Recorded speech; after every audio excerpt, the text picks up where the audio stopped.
আন্টার্কটিকার একটি রিমোট এলাকাতে কোড ইন্ডাস্ট্রির সিইও অর্থাৎ ভিক্টোরিয়া কোড তার লোকজনদের নিয়ে একটা খনন চালাচ্ছে। সে একটা জিনিস খুঁজছে যেটার নাম হচ্ছে স্কারাব। নীল রঙের বিটেল পোকার মতন দেখতে সেই স্কারাব নামক জিনিসটা, যেটা একটা এলিয়েন আর্টিফ্যাক্ট যার মধ্যে রয়েছে কিছু সুপার ন্যাচারাল শক্তি, এবং সেই জিনিসটারই তো খোঁজ ভিক্টোরিয়া কোড এত বছর ধরে করছিল। সিনেমার নাম হচ্ছে ব্লু বিটেল। 2023 আগস্ট মাসে সিনেমাটা মুক্তি পায় এবং রিলিজের পর থেকে নানান জল্পনা ছড়িয়েছে সিনেমাটাকে নিয়ে। বক্স অফিসেও খুব বাজেভাবে সিনেমাটা স্ট্রাগল করেছে এবং আমি ব্যক্তিগত এই সিনেমাটাকে নিয়ে কিছু বলতে চাই, যেটা আমি ভিডিওর শেষে বলবো।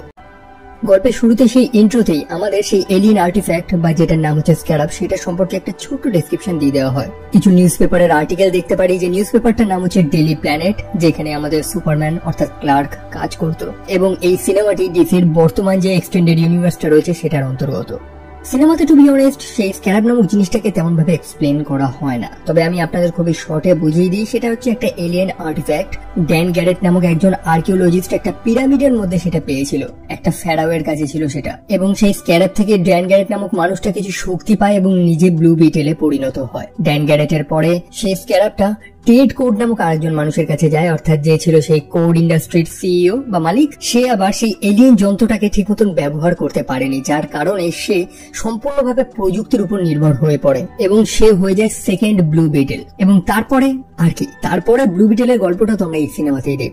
গল্পের মেইন চরিত্র অর্থাৎ জেমি, বা তাকে হাইমি বলেও ডাকা হয়, হাইমি রেয়াস, সে গৌতম ল ইউনিভার্সিটি থেকে ল পাশ করে নিজের বাসস্থানে ফিরছে, অর্থাৎ পালমেরা সিটি। সে নিজের পরিবারের সাথে সাক্ষাৎ করে, যারা এয়ারপোর্টে তার জন্য অপেক্ষা করছিল। তারা প্রত্যেকে মেক্সিকান, তারা একসাথেই থাকে, মোটামুটি একটা সুখের ফ্যামিলি।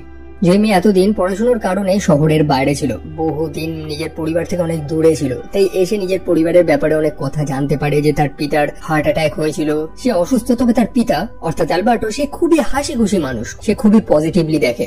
বলতে গেলে সম্পূর্ণ পরিবারটাকেই সে একাই একত্রিত করে রেখেছে। আমি তারপর তার বোন মিলাগ্রোর সাথে সাক্ষাৎ করে, বা যাকে শর্টে সে মিলি বলে ডাকে। যেমনটা জানেন যে তারা কিন্তু ইমিগ্রেন্ট, অন্য দেশ থেকে এখানে এসেছে, তাই স্বাভাবিকভাবেই তাদের এখানে সেটেল হওয়াটা খুবই কঠিন। হাইমি মনে করছে যে তার কাছে এখন ডিগ্রি আছে, ভালো চাকরি সে পেয়ে যাবে, তবে ফলাফলটা ঠিক ভিন্ন হয়। সে এবং তার বোন সে ভিক্টোরিয়া কোড অর্থাৎ যে কোড ইন্ডাস্ট্রির সিইও, তার বৃহৎ একটা ম্যানশনে সামান্য চাকরের কাজ করে। যাই হোক, ভিক্টোরিয়া কোডকে নিয়ে আলোচনা করা যাক, যে হচ্ছে সেই কোড ইন্ডাস্ট্রির সিইও, এবং তারা বর্তমানে আরেকটা নতুন প্রযুক্তির উপরে কাজ করছে, যেটার নাম হচ্ছে ওম্যাক অর্থাৎ ওয়ান ম্যান আর্মি কর্পস। তারা একটা যন্ত্র বানিয়েছে যেটা মানুষের শরীরে তার স্পাইনের সাথে কানেক্ট হয়ে যাবে এবং মানুষের শরীরের চারদিকে একটা এক্সোস্কেলেটন তৈরি করবে। বলতে গেলে একটা সাধারণ মানুষ একটা বড় অস্ত্রে পরিণত হবে। তবে ভিক্টোরিয়ার এইসব কাজকর্মে তার ভাইজি অর্থাৎ জেনি কোড সে একেবারেই খুশি না। যেমনটা জানেন যে সেই কোড ইন্ডাস্ট্রির সিইও কিন্তু আগে ছিল টেড কোড, তবে সেই মানুষটা আচমকা গায়েব হয়ে যায়। কোথায় গেছে কোনো খবর নেই। আর তার গায়েব হওয়ার পরেই কোম্পানির দায়িত্ব নেয় তার বোন ভিক্টোরিয়া কোড।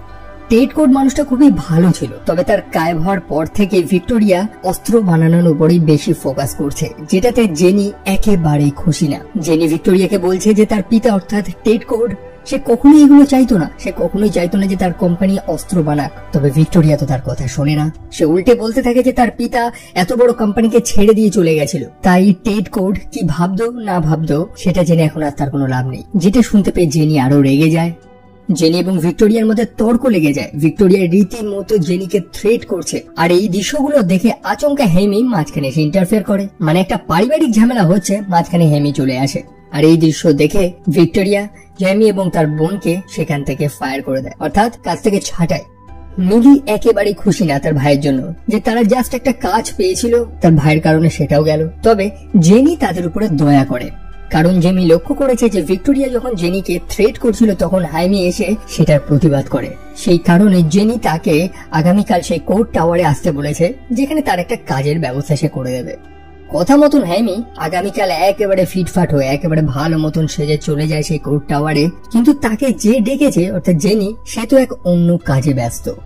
যেমনটা জানেন যে জেনি কখনোই চায় না যে ভিক্টোরিয়া তাদের কোম্পানির নাম নিয়ে কোন অস্ত্র টস্ত্র বানা, এবং এই অস্ত্রগুলো বানাতে তাকে সাহায্য করছে সেই স্কারাব নামক এলিয়েন যন্ত্রটা, নীল কালারের সেই বিটেল পোকার মতন।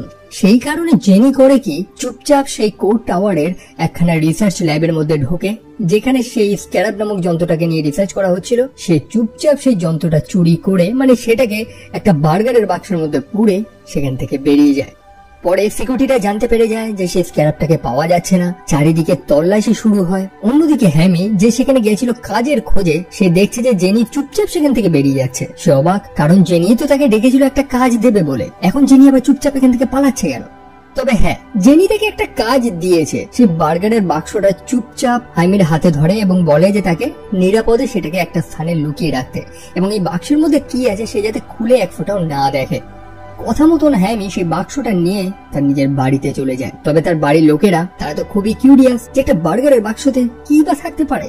প্রবল কিউরিয়াসিটির বসে তারা সেই বাক্সটা ওপেন করে। জেমি সেই বাক্সটার মধ্যে থেকে সেই নীল রঙের স্ক্যারাবটা বার করে। তবে আচমকা দেখতে পায় যে সেই স্ক্যারাবটা জল করছে, সেটা নড়াচড়া করছে এবং এমির হাতে উঠে বসেছে। প্রথমে সে তো সেটাকে জাস্ট একটা নর্মাল যন্ত্র বা খেলনা মনে করে, তবে আচমকা সেই যন্ত্রটা তার শরীরে মিশে যায়। সেটা জেমিকে সম্পূর্ণভাবে ট্রান্সফর্ম করে দেয়, চেঞ্জ করে দেয়। তার শরীরের চারিদিকে একটা এক্সোস্কেলেটন তৈরি হয় এবং তার ট্রান্সফরমেশনের এই সিনটা দুর্দান্ত করা হয়েছিল। টু বি অনেস্ট, জেমি বুঝতে পারছে না যে তার সাথে কি হচ্ছে। সে কানে কানে একটা ভিন্ন শব্দ, একটা মেয়ের আওয়াজ শুনতে পারছে, যে জেমিকে নির্দেশ করছে যে কিভাবে কি করতে হবে।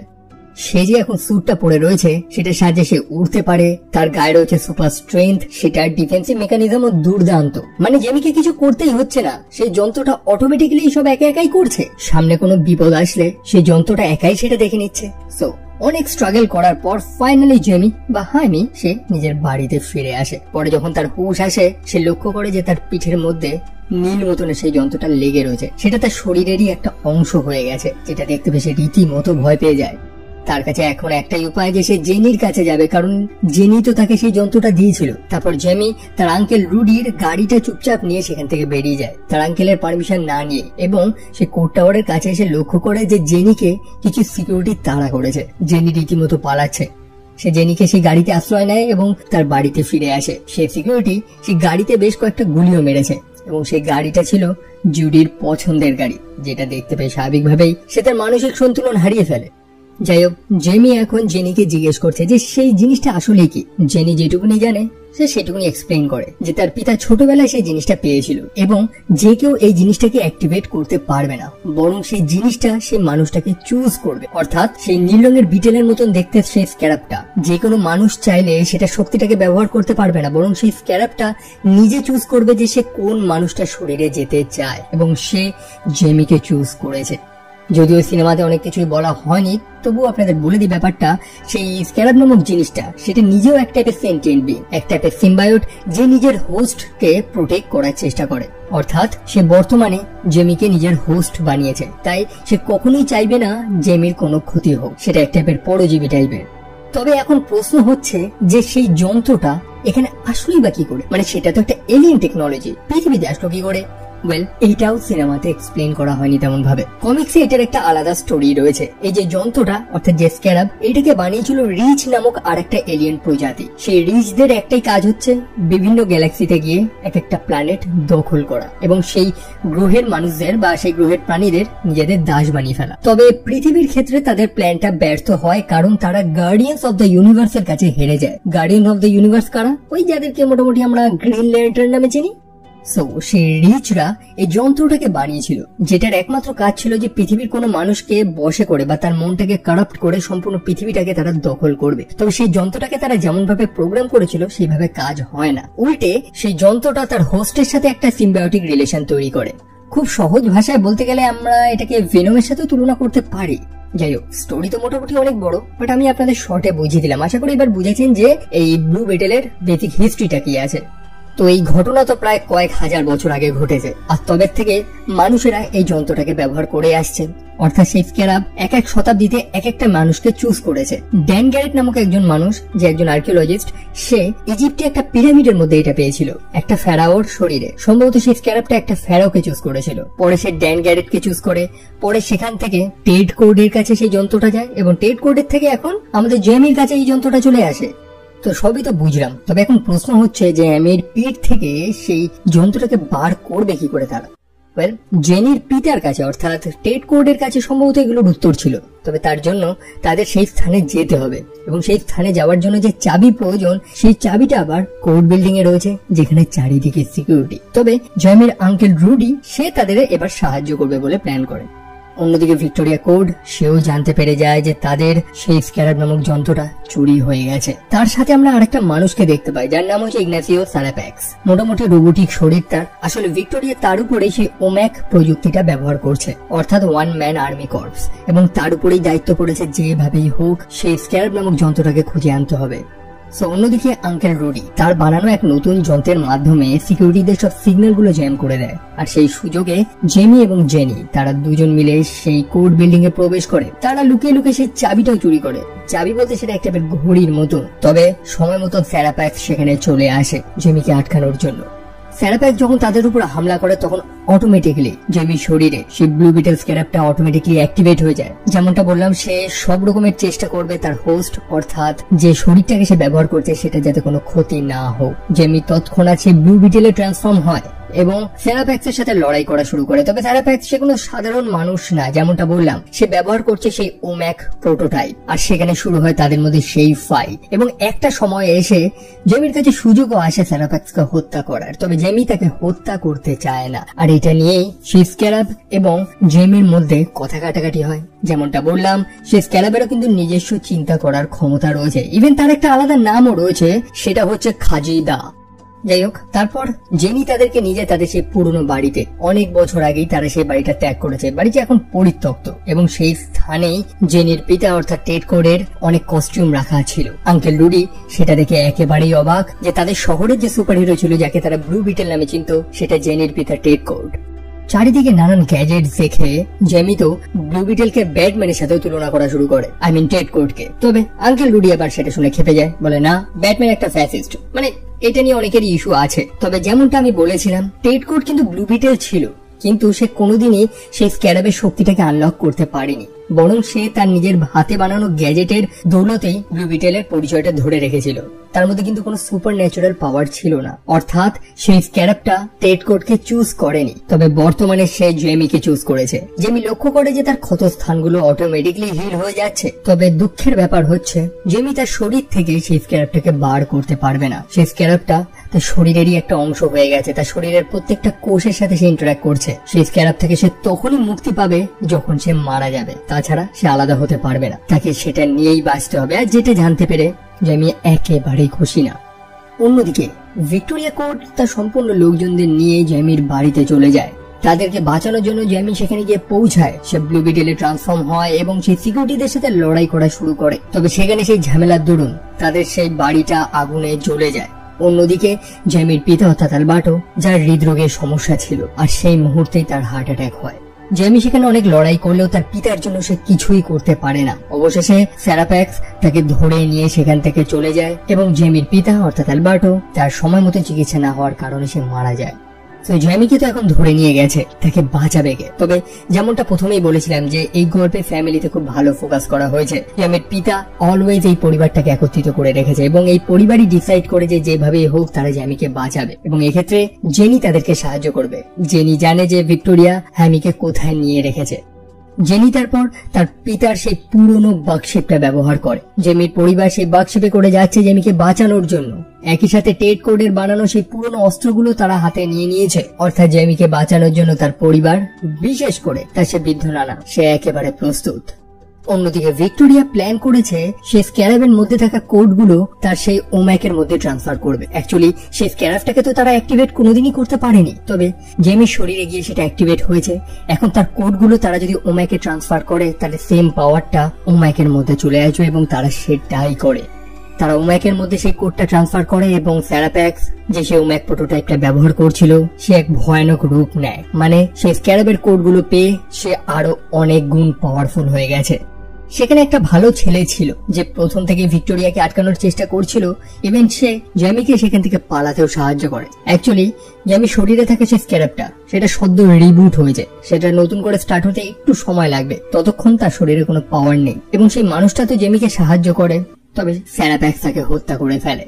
তবে জেমি কিন্তু এবার একা না, তার সম্পূর্ণ পরিবার সেখানে চলে এসেছে সিকিউরিটিগুলোর সাথে লড়াই করার জন্য। তার পরিবার তারা কিন্তু টেড কোডের সেই গ্যাজেটস গুলো ব্যবহার করছে। অবশেষে স্যারাপ্যাক্স এবং ব্লু বিটেল অর্থাৎ জেমি তারা মুখোমুখি হয় এবং তাদের মধ্যে তুখর ফাইট হয়। স্যারাপ্যাক্স একেবারে কম যাচ্ছিল না, সেই স্ক্যারাবের কোডগুলো তার মধ্যে রয়েছে, সে যথেষ্ট পাওয়ারফুল। তবে অবশেষে জেমি প্রায় জিতেই যাচ্ছিল। সে স্যারাপ্যাক্সকে হত্যা করেই দিচ্ছিল, তবে সেই স্ক্যারাবটা জেমিকে আটকে দেয়। যেমনটা জেমি সেই স্ক্যারাব বা যার নাম হচ্ছে খাজিদা তাকে বলেছিল যে সে কোনো মানুষকে হত্যা করবে না, এবং সেম জিনিসটাই সেই স্ক্যারাবটাই করে। সে স্যারাপ্যাক্সকে হত্যা করে না, কারণ যখন তার শরীর থেকে কোডটা স্যারাপ্যাক্সের শরীরে ট্রান্সফার হচ্ছিল তখন সে স্যারাপ্যাক্সের একটা স্মৃতি দেখতে পেয়েছিল। সে প্রথম থেকে এরকম ছিল না, ভিক্টোরিয়া কোড তাকে বানিয়েছে এরকম। তাকে যুদ্ধে ব্যবহার করা হয়েছে, ছোটবেলা থেকেই তাকে তার পরিবার থেকে আলাদা করে দেওয়া হয়। তারপর সে তার নিজের মাকে হারায়, ল্যান্ড মাইনে সে তার নিজের পা হারায়, এবং তারপরে ভিক্টোরিয়া তার উপর নানান এক্সপেরিমেন্ট করে। সে জাস্ট একটা সাধারণ বাচ্চা ছিল, একটা ভালো মানুষ ছিল যাকে ভিক্টোরিয়া মোহরা বানিয়ে ব্যবহার করেছে। এবং এইভাবে স্যারাপ্যাক্স নিজের ভুলটা বুঝতে পারে, সেও জেমির উপরে আর দ্বিতীয়বার আক্রমণ করে না। অন্যদিকে ভিক্টোরিয়া চুপচাপ প্লেনে করে সেখান থেকে পালাচ্ছিল, তবে জেনি তার সাথে ছিল। জেনি তার পিতা টেড কোডের একটা গ্যাজেট ব্যবহার করে সেই প্লেনটা, মানে সেই হোভারিং প্লেনটা সেখানে ক্র্যাশ করায়। স্যারাপ্যাক্স চলে আসে ভিক্টোরিয়ার কাছে তার বদলা নেওয়ার জন্য। সে ভিক্টোরিয়াকে বড় অদ্ভুত ভাবে হত্যা করে, তার নিজের শরীরে থাকা ওম্যাকের পাওয়ারটাকে একদম ফুললি ওভার চার্জ করে দেয়, এবং সেই সম্পূর্ণ স্থানটা ব্লাস্ট হয়, যেটাতে অবশ্যই ভিক্টোরিয়া তো মারা যাবে। তারপরে একটা হ্যাপি এন্ডিং। সেই কোড ইন্ডাস্ট্রির দায়িত্ব এখন জেনির কাছে চলে এসেছে, এবং সে প্রেসকে জানিয়েছে যে তারা কোনোদিন আর অস্ত্র বানাবে না। সে জেমির সাথে সাক্ষাৎ করতে আসে। আঙ্কেল রুডিকে সে একটা নতুন গাড়িও দিয়েছে, মানে আগের গাড়িটা তো ভেঙে গিয়েছিল আঙ্কেল রুডির, এবং জেনিও নিজের নতুন শক্তিটা অ্যাকসেপ্ট করে নিয়েছে। সে প্রথমে চাইছিল সেই ক্যারেক্টারকে নিজের শরীর থেকে বার করার, তবে সে মেনে নিয়েছে সেটাকে। সে বুঝে গেছে যে এখন তার অনেক বড় দায়িত্ব, আর এইভাবেই একটা হ্যাপি এন্ডিং দিয়ে সিনেমাটা শেষ হয়। তবে গল্পের মিড ক্রেডিট সিনে আমরা দেখতে পাই যে টেড কোড যে আচমকা গায়েব হয়ে গেছিল সে এখনো জ্যান্ত রয়েছে। একটা ডিস্ট্রেস সিগন্যাল আমরা সেখানে পাই, যেখানে টেড কোড তার নিজের মেয়ে অর্থাৎ জেনির উদ্দেশ্যে বার্তা পাঠিয়েছে। সে জাস্ট জানায় যে তার পিতা অর্থাৎ টেড কোড এখনো জ্যান্ত রয়েছে। আর এইভাবে ব্লু বিটেল সিনেমাটা শেষ হয়। এখন আমাকে যদি প্রশ্ন করেন যে আমার ব্যক্তিগতভাবে কেমন লেগেছে, ওয়েল, অন্যান্য ক্রিটিকদের যেমন রিভিউ আমারও ঠিক তেমন। আমি এটাকে বাজে সিনেমা কোনোভাবেই বলতে পারি না।